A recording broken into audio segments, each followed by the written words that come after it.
पहले सैंडल पहनो। नहीं अभी नहीं बैठना, चलेंगे। हाँ बैठो ना। कहाँ चलो? कहाँ?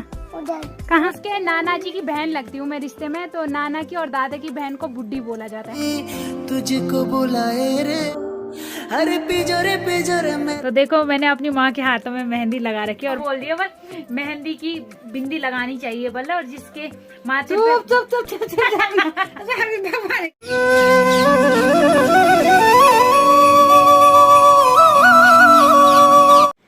जय माँ भगवती दगड़ियों, कैसे आप सभी लोग? आशा करती हूँ स्वस्थ होंगे, मस्त होंगे। मैं साक्षी जोशी स्वागत करती हूँ आपका आज के नए ब्लॉग में पौड़ी जिले के बुढ़ाकोट गांव से। तो ब्लॉग की शुरुआत हो रही है सुबह के 10 बजे से और ब्लॉग की शुरुआत हो रही है हमारे गांव की सड़क से। तो डुमकुतार से मैं ब्लॉग की स्टार्ट कर रही हूँ। बाकी मौसम की बात करी जाए तो पूरे आसमान में बादल ही बादल है और आज बिल्कुल वही उमस वाला मौसम हो रखा है।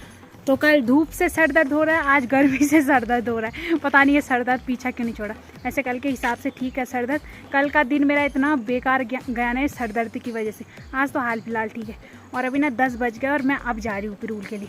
और पिरूल के लिए तो जा रही हूँ, लेकिन मौसम की हालत कुछ ऐसी है, बड़ी ख़तरनाक हो रखी है। बारिश कभी भी आ सकती है। तो मुझे लगता है जब तक हम जंगल पहुँचेंगे ना, तो जंगल में जाना है इस साइड। तो जब तक हम जंगल पहुँचेंगे ना वहाँ तक, तब तक तो बारिश आ भी जाएगी। और अभी तक मैं इसलिए नहीं गई क्योंकि अभी तक मैंने 2 बिटिया घास काटी। तो मैंने नहीं काटी, दादी ने भी काटा, मैंने दादी ने दोनों ने। बाकी दूर नहीं गए थे, आसपास ही गए थे, तो इसलिए जल्दी जल्दी हो गया। और मैंने बोला अभी टाइम भी है, मौसम भी ठंडा हो रखा है और शाम को क्या पता बारिश आ जाए, तो उससे अच्छा अभी पिरूल ले आती हूँ। तो क्या पता पिरूल जाते जाते बारिश आ जाए तो आधे से ही वापस आना पड़ेगा, क्योंकि गीला पिरूल ला के कोई फ़ायदा नहीं। फ़ायदा तो क्या है, लेकिन उसमें थोड़ा सा आना है और फिर ऐसे ही पिरूल का पानी ऐसे ही टपकेगा तो फिर तो बेकार है।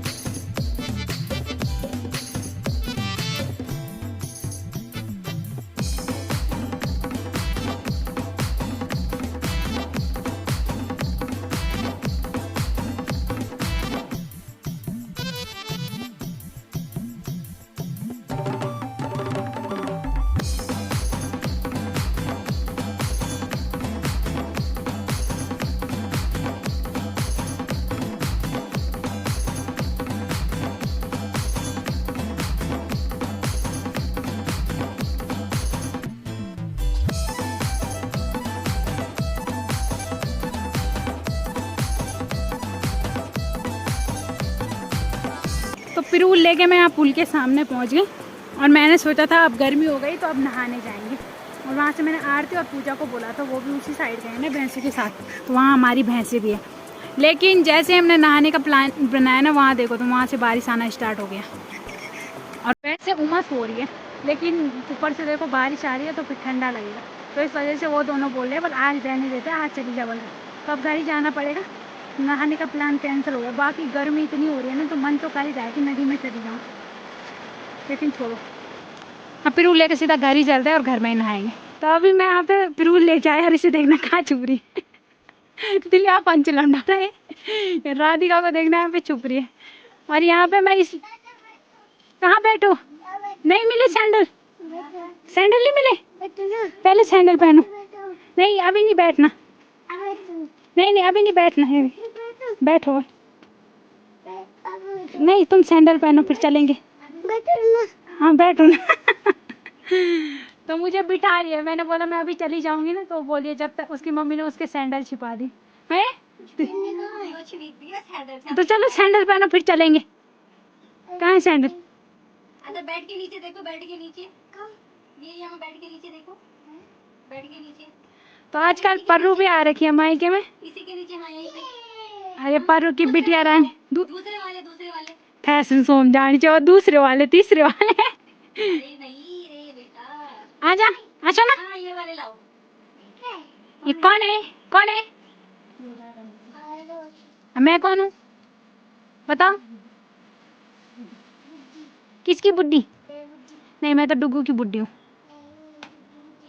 मैं तो डुगू की बुड्ढी हूँ, मैं तो डुगू की बुड्ढी हूँ, सोना की बुड्ढी नहीं हूँ। चलो अरे चलो आज नीचे गाड़ तरना जा रहे हो क्या तुम? चलो ना। कहाँ चलो? उधर चलो। कहाँ? उधर। कहाँ? उधर। किसके घर? किसके घर जाना है? आपके घर चलते हैं। अरे घर जाती। तो मम्मी को बाय बोल के आओ। बाय। बाय पर जल्दी आना, ठीक है? ठीक है। जाओ। बाय बोल के आओ, पुच्ची करके आ जाओ मम्मी को। ओ बाबा, चलो चलो बुद्धि बच्चे तो बुआ बुनी जा बोलो बुद्धि चलो। बुद्धि चलो पर मैं पापा को बुनचा दादा अम्मी को बुनचा बुआ। बुद्धि बोलो तो उसके नाना जी की बहन लगती हूँ मैं रिश्ते में, तो नाना की और दादा की बहन को बुड्ढी बोला जाता है, तो उस रिश्ते से वो मुझे बुड्ढी बोल रही है ना। किसकी बुड्ढी हूँ मैं? मेरी बुद्धि। चलो बुद्धि चलो चलो, हमारा घर देखा है ना आपने, चलो चलो चलो। तो इतना पिरूल इकट्ठा कर लें, अभी थोड़ा बहुत और इकट्ठा करना है ताकि ये फूल बन जाए, उसके बाद पिरूल लाने की कोई टेंशन ना रहे। और उधर देखना बंदर आ रखे पेड़ को हिलाने पे लगे।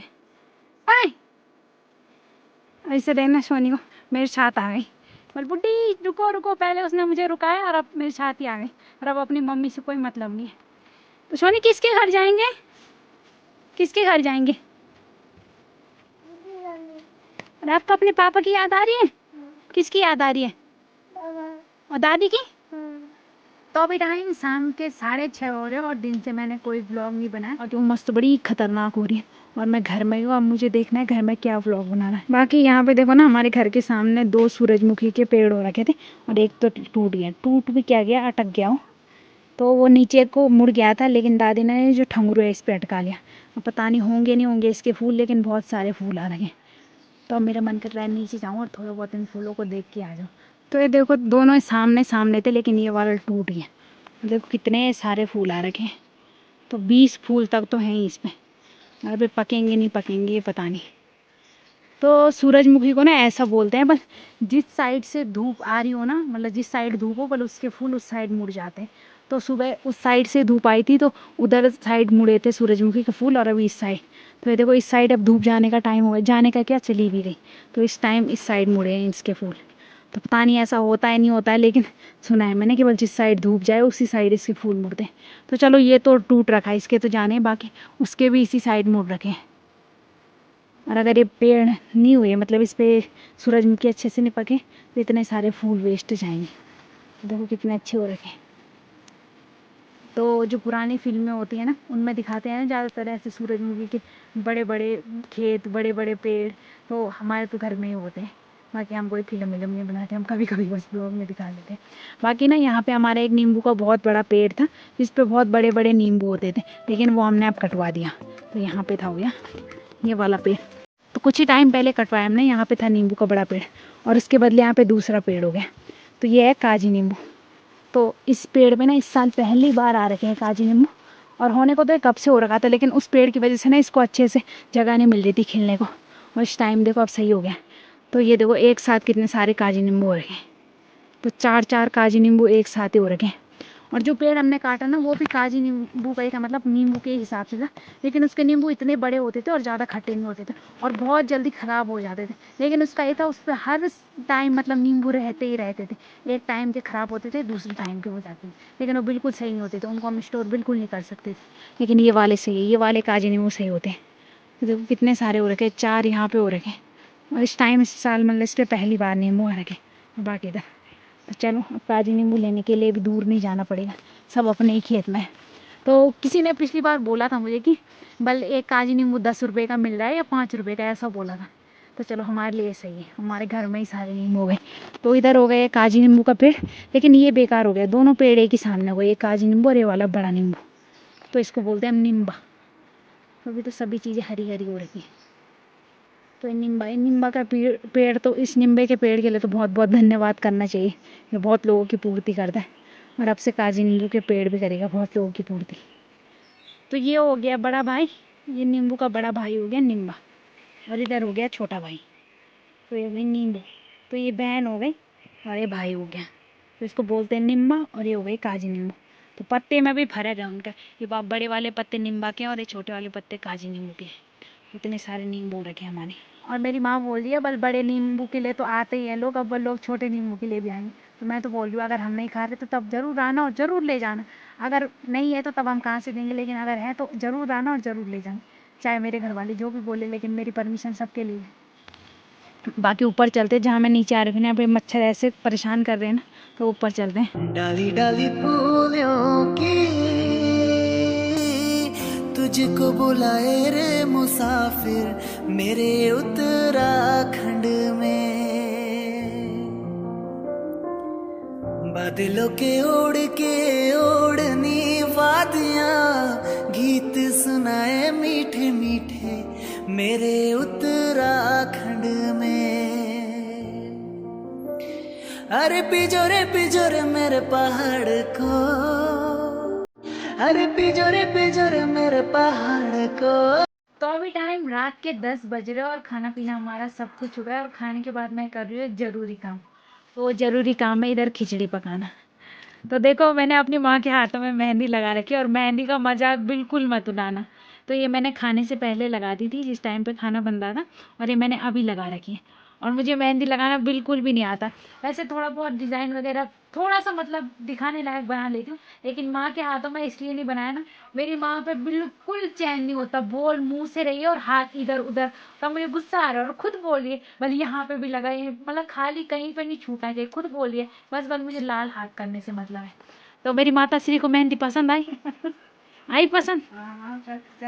तो कुछ कुछ जगह ना छूट रखी थी, तो मेरी माँ ने बोली यहाँ पे भी पका खिचड़ी। यहाँ पे मैं फूल का डिज़ाइन बनाई थी, बनना ही नहीं ऐसा नहीं बनाना, बस पूरे हाथ भर। तो पहले के ज़माने में ना ज़्यादातर ऐसी ही मेहंदी लगाती थी। मैंने जो पहले की दुल्हन की देखे ना, ज़्यादातर ये वाला डिज़ाइन रहता था और मुझे ये डिज़ाइन पसंद है। हाथ करो सीधा। चलो कोई नहीं, ठीक लग रहे मेरी मम्मी के हाथ। और वो तो मम्मी की गलती है, अब चैन ही नहीं है तो क्या करें। तो सावन के महीने के लिए चमका दिया मैंने अपनी माँ को। इधर हरी चूड़ियाँ भी पहना दी और वो मेहंदी भी लगा दी।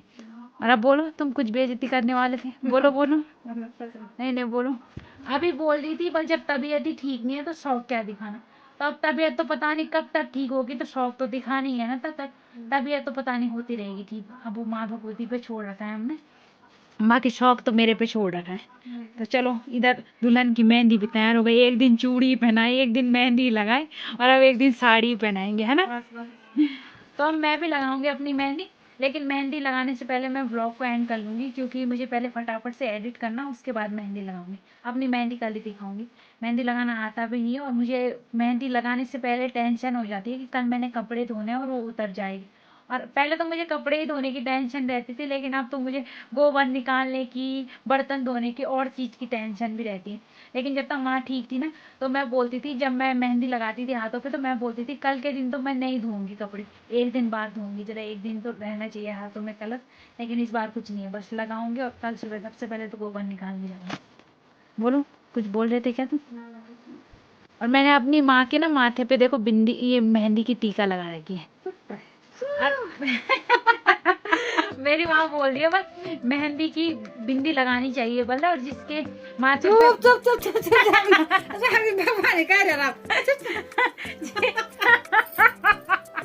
इसे देखना है सुनो देखो। अब बोल, तब बोलते लोग तेरी माँ कुछ बोलती ही नहीं है, बोल हल्ला बहुत कर लेती है। बोलो बोलो। तो जिसके माथे पे ना बस मेहंदी की बिंदी रचती है, बस उसकी किस्मत बस अच्छी होती है। लेकिन ये सारी अफवाहें हैं, क्योंकि मुझे नहीं लगता ऐसा कुछ होता होगा। तो इस वजह से मैंने बोला पहले तेरे से स्टार्ट करते, तो मैंने लगा दी। और ऐसी मेरी मम्मी की बहुत कम रचती है, हमने पहले भी देखा और बचपन में लगाती थी मेरी मम्मी मेरी बिंदी हमेशा, और अब तो मैं लगाती हूँ माँ की बिंदी। चलो छोड़ो, ये मजाक हो गया। अब इस ब्लॉग को भी यहीं पे एंड करते हैं। आशा करती हूँ आपको आज का ब्लॉग पसंद आया होगा। पसंद आए तो लाइक करें, कमेंट करें, शेयर करें। तो कल मिलते हैं दूसरे ब्लॉग में। धन्यवाद।